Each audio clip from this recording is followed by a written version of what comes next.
Let's say that you want to start a market research project and you've seen all my videos, you know about the scope, you know what methodology to do, you know how to create your sample, but there's this one mistake that a lot of people make and they don't realize it.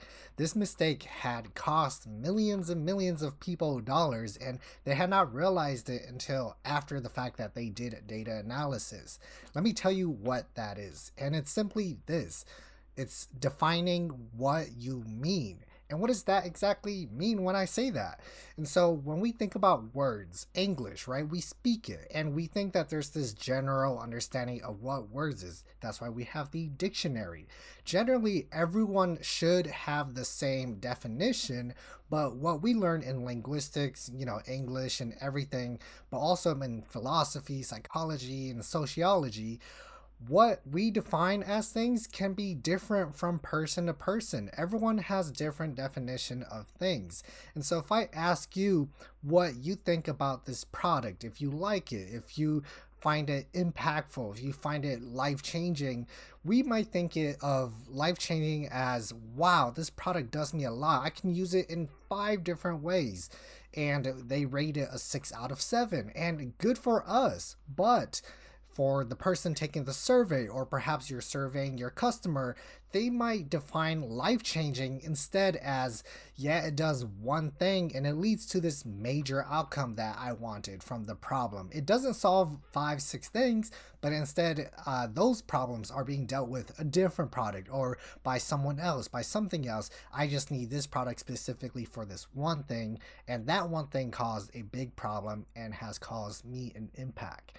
Now, that one was a bit of a difficult example. I give terrible examples, but this is exactly how word definitions get thrown around. And if we're not careful when it comes to market research, small things like this can trip us up when we're designing it. And so that's kind of why we give the general basis to say, write your surveys in a 6th grade reading level or below that, because a lot of people are illiterate, and illiterate doesn't mean that you can't read or write. I mean, that's the general definition.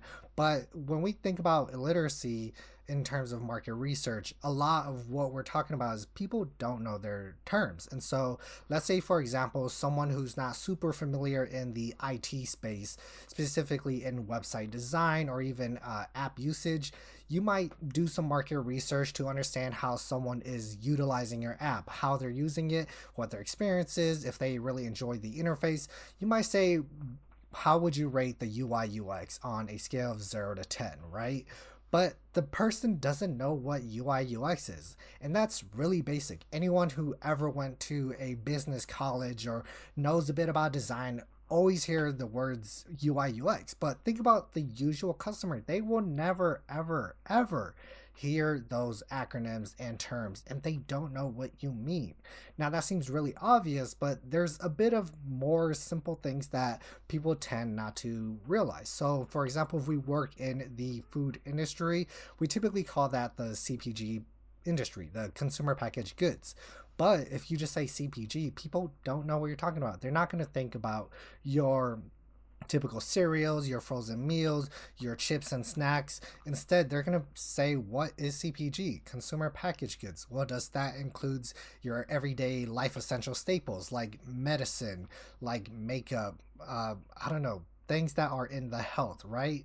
Or does that include food as well? Are you considering chips, vegan options? Are you considering drinks in that category as well? And so all of these things need to be defined. And we do that a lot when it comes to writing survey questions. It's kind of called priming your audience. And this allows you to educate them a bit on what the terms are, but it's also important that we balance this because we're not trying to educate the audience and then give them a 30-minute survey afterwards. That's going to lead to a lot of fatigue because it's going to be 5, 10 minutes of education, then the 30-minute survey, right? Who wants to do that? Sit through a 30-minute survey? That's crazy. But in any case, I want to give a real example of this as well. I was given a task at work at my professional job to do a bit of research to understand kind of how our brand is impacting our customers. And I looked at the question. I was fascinated because I'm being asked to do something that I specialize in a role that is not typically research, but I brought it upon myself to do more market research for them, which is good in a separate story.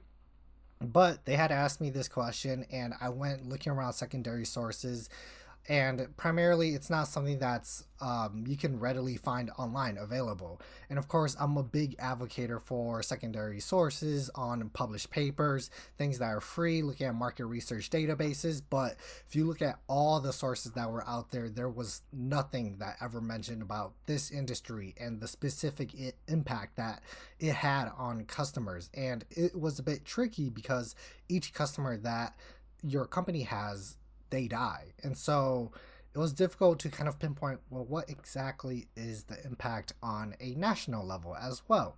And so there was all these sources that I had to combine together, and I knew where I had to go. First, I looked at Dunbar's number, where in your life you can only have 150 close meaningful connections. So that gives me an idea of when our customers die, how many people are perhaps with them when they die, right?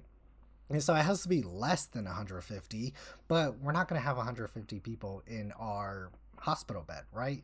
So I backtracked a bit and I was like, wait, I don't know what impact means. What does it mean to be impacted within this industry?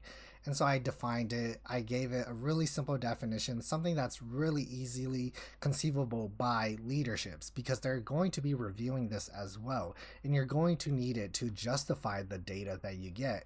And so I did this 10-step methodology to come up with a final answer as a multiplier.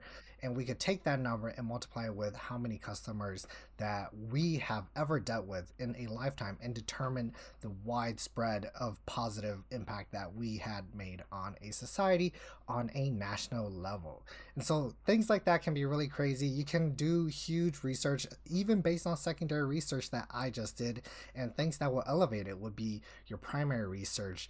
But again, it all comes down to defining what you're trying to research. If you're trying to find out what awareness is, what does it mean to be awareness? Because if you ask that question, yeah, you could say someone who knows of your brand, that's considered awareness. But if you ask someone about your brand again 3 days later and they don't remember it, well, is that still awareness? Are you measuring awareness based on memory? Are you measuring it based on retention?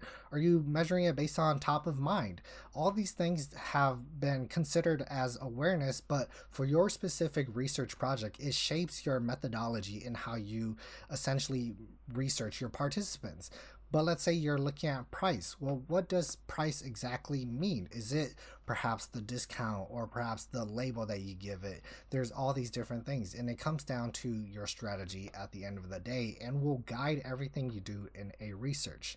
Now, I don't want to make this video too long, but I just wanted to give a quick note on how important it is to define the words we use when it comes to doing market research, because these small things will trip you up, especially when you get into data analysis, and it's always something that's guaranteed to happen no matter what. If you enjoyed this video and want more like this that is informative and educational, make sure you subscribe and stay tuned for the next one. These videos are always popping up when they just come into mind and things that I come across in the real life. And so I hope it's been helpful for you. And if you have any questions, make sure you put it in the comments because I'm always learning right with you. In any case, I'll see you all later.